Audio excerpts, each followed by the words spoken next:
Alors, on va essayer de résumer cette première scène. Alors, tout au début, il y a une description de la salle. Donc, ils expliquent comment il faut aménager la scène, parce que c'est une pièce de théâtre, et ils donnent des descriptions. On sera à l'hôtel de Bourgogne, et l'auteur explique comment il faut disposer la salle pour qu'on ait l'impression de se trouver à l'hôtel de Bourgogne. Alors, qu'est-ce qui va se passer dans cet hôtel de Bourgogne?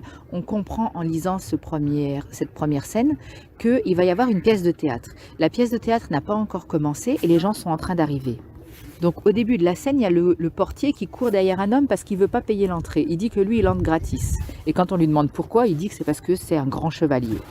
Ensuite, il arrive un deuxième homme qui dit lui aussi qu'il veut rentrer gratuitement parce que lui aussi, il est un grand chevalier. Et ces deux messieurs descendent, ils sont des mousquetaires. Ils se mettent au milieu du parterre et ils commencent à s'entraîner à jouer au fleuret. Le fleuret, c'est un genre d'épée d'entraînement. Ensuite, il y a des laquais qui arrivent. Des laquais, c'est des serviteurs, c'est les gens qui conduisent les calèches, qui ouvrent les portes, etc. Donc les laquais qui ont sûrement amené des gens, ils entrent. Ils s'installent eux aussi par terre et ils commencent à jouer aux dés, etc. On a un bourgeois qui entre avec son fils et qui semble un peu fâché de voir qu'il y ait des gens qui jouent, qui se battent, d'autres qui jouent à des jeux. Et il dit à son fils, oh là là, une si belle salle, et dire qu'ici on va jouer une pièce prestigieuse avec des acteurs illustres. Parmi les autres personnages, il y a un garde qui essaye d'embrasser une femme et qu'on voit passer plusieurs fois dans la scène. Il y a aussi un ivrogne qui trouve qu'il n'y a pas un meilleur endroit pour un ivrogne que l'hôtel de Bourgogne pour boire son Bourgogne. Parce que la Bourgogne, c'est une région, d'où le nom hôtel de Bourgogne, et c'est aussi le nom d'un vin. Alors il y a aussi un tire-laine, ce que j'en comprends c'est que ça doit être un voleur qui essaye d'apprendre aux laquais comment devenir des voleurs. Et apparemment ce qu'ils font c'est qu'ils ont des sarbacanes pour tirer sur les gens pour les embêter. Ils jettent des petits pois sur les gens en soufflant dans leur sarbacane et ils ont aussi du fil avec un hameçon au bout pour attraper les perruques. Et le tire-laine, je crois qu'il leur explique que plutôt que de s'amuser, il ferait mieux de voler parce que lui il a réussi à voler des mouchoirs et des montres pendant une pièce de théâtre ici. Ensuite, il y a entre deux personnages dont on connaît le nom, donc eux ça va sûrement être des personnages importants parce qu'on donne leur nom, c'est Cuigy et Brissailles.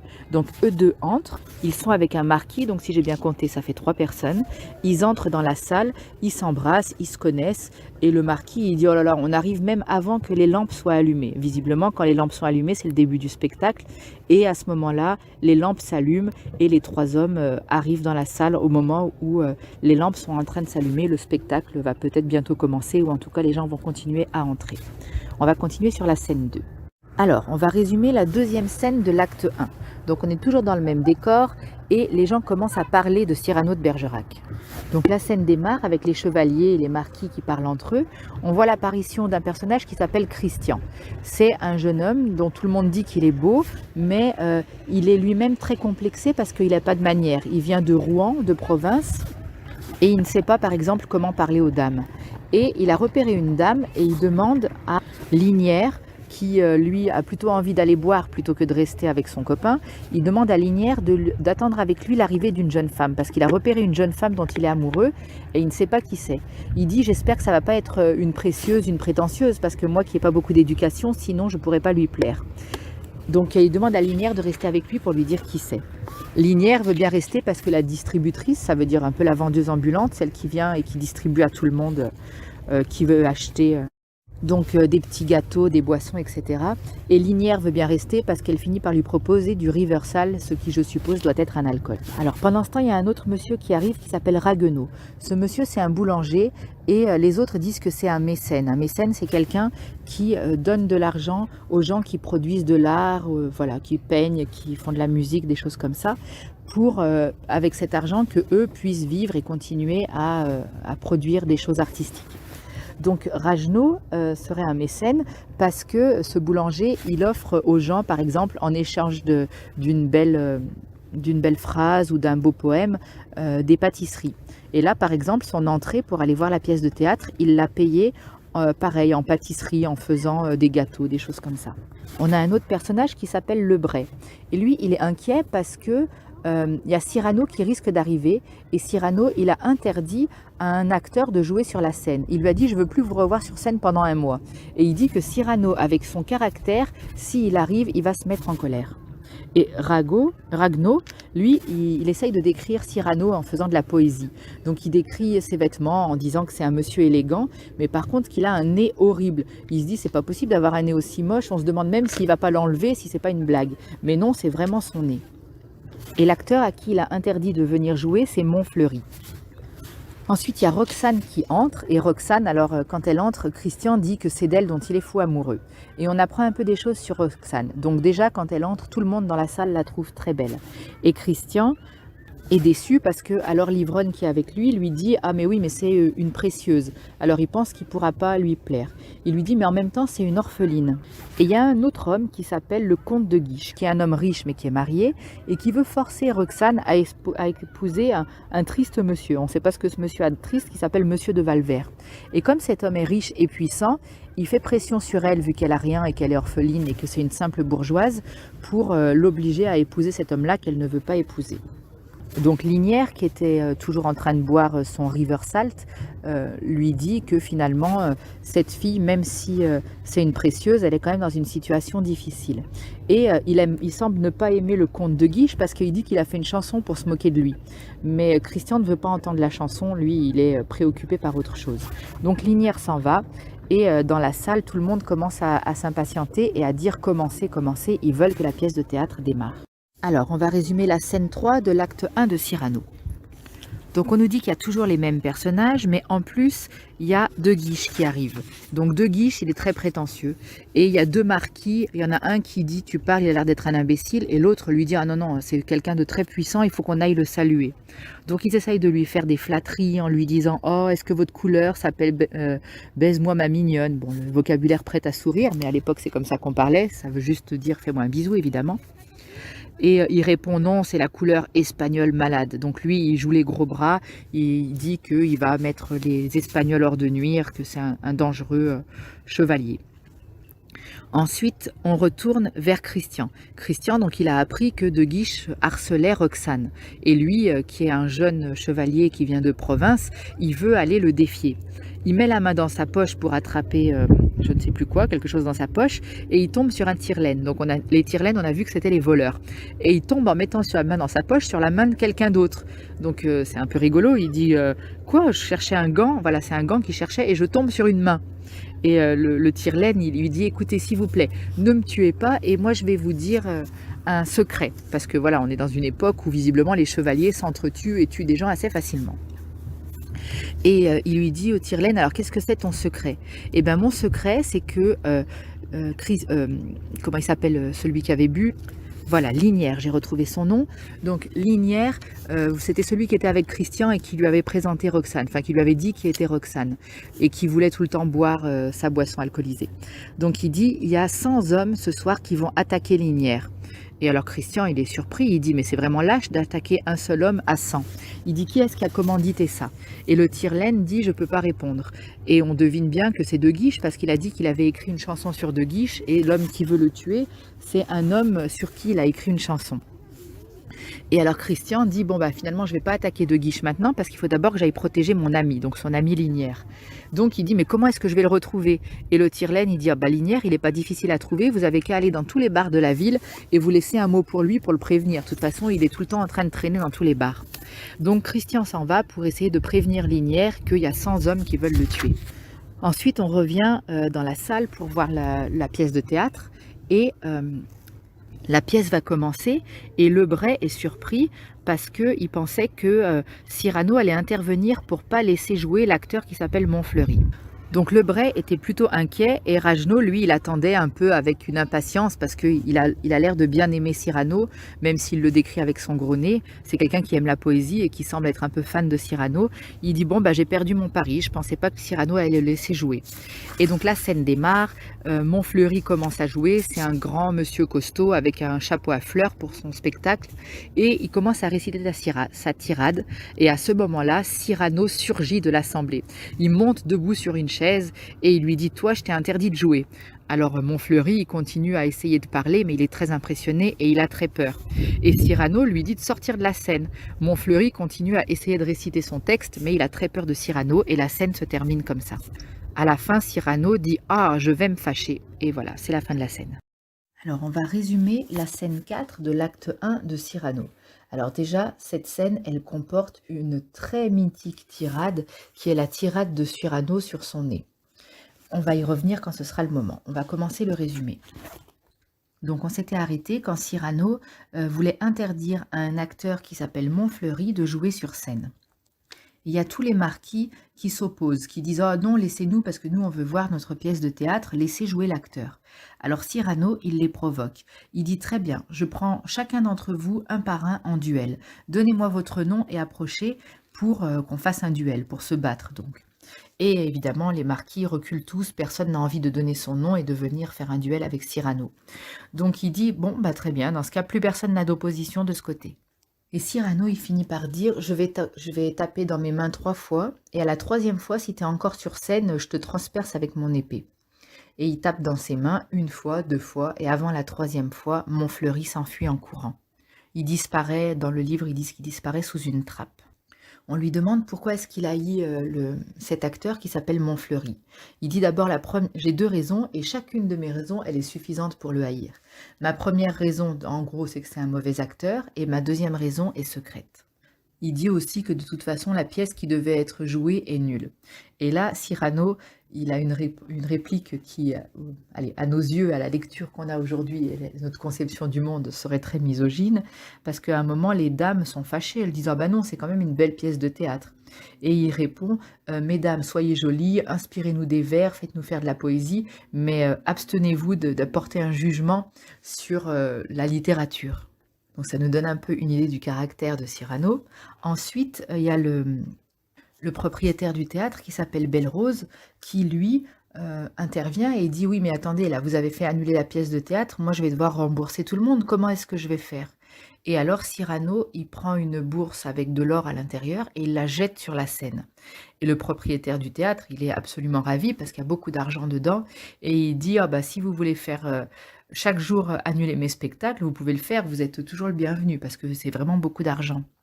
Et il y a un homme qu'ils appellent le fâcheux, donc ça veut dire quelqu'un qui vient pour faire une querelle, une bagarre, qui dit à Cyrano: «Mais comment est-ce que tu vas faire parce que Montfleury, il est protégé par un homme, c'est le duc de Candale». Et il dit: «Comment est-ce que tu vas faire? Par qui est-ce que toi tu es protégé?» Et Cyrano, c'est quelqu'un d'indépendant. Il dit: «Moi, je suis protégé par personne. Je me protège moi-même et c'est mon épée qui me protège». Il dit: «Oui, mais alors tu vas te faire attaquer par tout le duc de Candale qui est un homme très puissant, qui protège Montfleury». Et puis finalement, Cyrano, il finit par dire à cet homme-là: «Dis donc, pourquoi est-ce que tu regardes mon nez?» Et cet homme, il est très, très humble, très, il dit: «Ah non, non, pas du tout, je regarde pas votre nez». On comprend que Cyrano, il est complexé par son gros nez et il dit: «Je supporte pas qu'on regarde mon nez». Alors l'autre, il s'excuse et puis il y a un homme qui arrive et là, on retrouve De Guiche. Donc on se rappelle, De Guiche, c'est le comte qui est amoureux de Roxane et qui veut, la faire épouser le vicomte de Valvert. Et donc De Guiche, c'est un duc très puissant et le vicomte de Valvert, c'est un petit peu quelqu'un qui le suit et qui lui obéit. Ils ont un peu des cours comme ça, comme, on peut imaginer qu'il y avait au temps des rois. Et donc le vicomte de Valvert, poussé par De Guiche, il veut défier Cyrano. Alors il va le voir et il veut se moquer de lui. Et comme Cyrano s'est moqué avec beaucoup plus d'humour de lui, il lui dit: «Tu es mal habillé, tu es pas bien, tu présentes pas bien, t'as pas de ruban, etc.» Et lui, il dit: «Moi, ma parure, c'est mon honneur, c'est d'être un homme respectable et courageux. C'est pas dans le prix de mes vêtements ou dans des choses comme ça que je fais ma valeur». Et donc l'autre, il sait plus quoi dire, il lui dit: «Bah, votre nez est grand». Et c'est là qu'arrive la très très célèbre tirade de Cyrano sur son nez. Il prend tout un tas de tons différents pour dire des façons plus humoristiques qu'on aurait pu choisir pour se moquer de son nez. Il lui dit: «Tu es vraiment sans imagination pour dire que mon nez est grand», parce que c'est vraiment une réplique très plate. Tu aurais pu avoir beaucoup plus d'emphase et d'humour. Et donc à la fin, Cyrano, quand il a fini sa tirade sur le nez, l'autre lui dit: «Mais vous avez même pas un gant, tellement vous êtes pitoyable». Et il dit: «Ah non, effectivement, un gant, j'en avais qu'un, mais je l'ai jeté sur quelqu'un. Et jeter un gant, c'était une façon de défier quelqu'un en duel». Et à la fin, Cyrano sort son épée et attaque le vicomte. Et en même temps qu'il l'attaque avec son épée, il récite un poème qu'il a lui-même inventé. Et il a aussi une réplique qui est très très connue, qu'on entend souvent, même dans le langage courant. c'est à la fin de l'envoi, je touche. Et donc là, dans le contexte, il récite son poème et il dit que quand il a terminé son poème, à chaque fois, il touche son adversaire. Et c'est quelque chose qui est repris parfois par des gens qui disent quand il y a eu une dispute ou une bagarre, à la fin de l'envoi, je touche, c'est pour dire j'ai réussi, quoi. Donc à la fin, il finit par toucher le vicomte. Alors moi, j'ai pas compris parce que je ne suis pas une spécialiste dans les luttes d'armes, mais je pense pas qu'il l'a tué quand même. Je pense qu'il l'a juste piqué. Je pense pas que c'est un duel où on tue les gens. On voit même un mousquetaire qui vient lui rendre hommage et le mousquetaire s'appelle D'Artagnan. Ça, c'est un petit clin d'œil aussi à un autre personnage de littérature. Ensuite, ils vont manger au restaurant et Cyrano dit ben, moi je viens pas. Et Lebray, donc le copain de Cyrano, lui dit mais pourquoi est-ce que tu viens pas? Et Cyrano il dit bah parce que j'ai pas d'argent. Et en fait, sa rente, parce que c'est des gens qui sont des nobles, donc qui touchent des rentes, hein, c'est des seigneurs qui récoltent de l'argent dans leur royaume, et lui apparemment il touche une rente de son père. Il dit ma rente, je l'ai entièrement jetée dans le sac sur la Seine. Et Lebray il dit mais c'est stupide, t'as même plus de quoi manger. Et on a la distributrice qui vient. Donc on se rappelle du personnage de la distributrice, c'était la dame qui vendait ses petits pains et ses petits gâteaux, etc. Aux gens pendant le théâtre. Et elle vient, elle est complètement charmée par Cyrano, auquel elle n'a pas pu vendre sa marchandise vu que la pièce de théâtre est annulée. Elle dit, regardez, moi j'ai un, comment, un buffet entier à vendre, alors allez-y, mangez, ça me ferait trop mal au cœur de vous voir partir en ayant faim.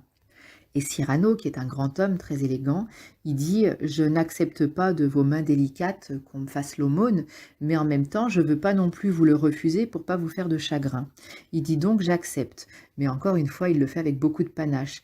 Il mange peu de choses, donc par exemple, il accepte de manger qu'un grain de raisin. Et elle veut lui donner toute une grappe de raisin, il dit « Non, non, juste un grain de raisin ». Il dit « Un verre d'eau », alors elle veut lui servir du vin, il dit « Non, non, je bois que de l'eau pure ». Ensuite, elle lui dit, mais mangez encore quelque chose, il mange un demi-macaron, et elle lui dit, s'il vous plaît, ne partez pas sans rien. Et Cyrano lui dit, alors je veux bien quelque chose. Il dit, je veux bien votre main pour lui faire un bisou. Et du coup, il embrasse sa main comme si elle était une princesse. Et la distributrice, on imagine, est complètement sous le charme du grand Cyrano. Et la scène se termine comme ça. Alors, on va résumer la scène 5 de l'acte 1 de Cyrano de Bergerac. Alors, la scène 4, c'est la plus célèbre parce que c'est la plus drôle et c'est la plus littéraire, on va dire, avec plus de poésie. Mais moi, je trouve que la scène 5 est beaucoup plus jolie et beaucoup plus touchante parce qu'on découvre le caractère de Cyrano. Donc, Cyrano, il s'apprête à manger ce que lui a donné la distributrice qui vendait ses petits fours et compagnie. Et en même temps, il se confie à Lebray. Lebray le met en garde. Il lui dit, t'as beaucoup trop d'ennemis et il faut que tu fasses attention parce que ça va finir par t'attirer des ennuis. Quelle vie tu mènes et quel est ton but? Et Cyrano, il dit, moi, je veux pas faire de compromis, je veux être le meilleur partout et en tout. Donc ça nous montre déjà un trait de son caractère. Ensuite, il finit par lui demander pourquoi est-ce qu'il a voulu absolument sortir de scène Montfleury. On se rappelle, Montfleury, c'était le comédien gros qui, d'après Cyrano, jouait mal. Et Cyrano, il dit, c'est parce que je l'ai vu essayer de faire des avances, ou en tout cas porter un regard que d'après Cyrano était incorrect, sur la femme que j'aime. Alors Lebray est surpris que Cyrano aime une femme parce qu'il ne le savait pas. Et Cyrano dit qu'il aime Roxane. Donc Roxane, c'est le surnom de Madeleine Robin, sa cousine. Et il lui dit, bah, si tu es amoureux de Roxane, pourquoi est-ce que tu ne lui dis pas? Et Cyrano dit qu'il craint une seule chose, c'est que Roxane se moque de lui. Ça, il ne pourrait pas le supporter. Et il se trouve très laid avec son gros nez, et il pense qu'aucune femme pourrait l'aimer. Il dit que parfois, quand il va dans les jardins, il voit des couples qui se promènent avec un monsieur qui a une dame au bras, et que lui-même, il aimerait pouvoir avoir une dame auprès de lui, mais il pense que, étant si laid, eh ben, personne ne pourrait jamais vouloir vivre avec lui, ou en tout cas l'aimer. Et Bray lui dit, mais est-ce que tu pleures? Et lui, il dit, non, je ne me permettrai pas de pleurer parce qu'une larme, c'est beau. Et sur mon visage, avec mon gros nez, je ne voudrais pas déshonorer une larme en la faisant couler sur un nez aussi laid. C'est aussi un passage très poétique et très beau. Donc on voit que Cyrano, même s'il joue un peu les brutes et les fanfarons, c'est quelqu'un de très sensible. Et le chapitre se termine par le portier qui annonce que quelqu'un veut voir Cyrano. Et la personne qui veut voir Cyrano, c'est sa duègne. Alors la duègne, J'ai dû aller chercher la définition parce que moi non plus je ne savais pas ce que ça voulait dire. C'est une dame âgée qui surveille qu'une jeune femme ait une bonne conduite. C'est un peu comme un chaperon, donc c'est une chaperonne. Et cette duègne, donc cette dame qui surveille, qui est l'accompagnatrice de Roxane, demande à voir Cyrano. Donc Cyrano, on se doute, va avoir une surprise de savoir quel message Roxane veut lui faire passer. Résumé de la scène 6 et de la scène 7 de Cyrano de Bergerac de l'acte 1. Alors, dans la scène 6, la duègne entre et elle demande un rendez-vous quand est-ce que il pourrait prendre rendez-vous avec Roxane pour la retrouver.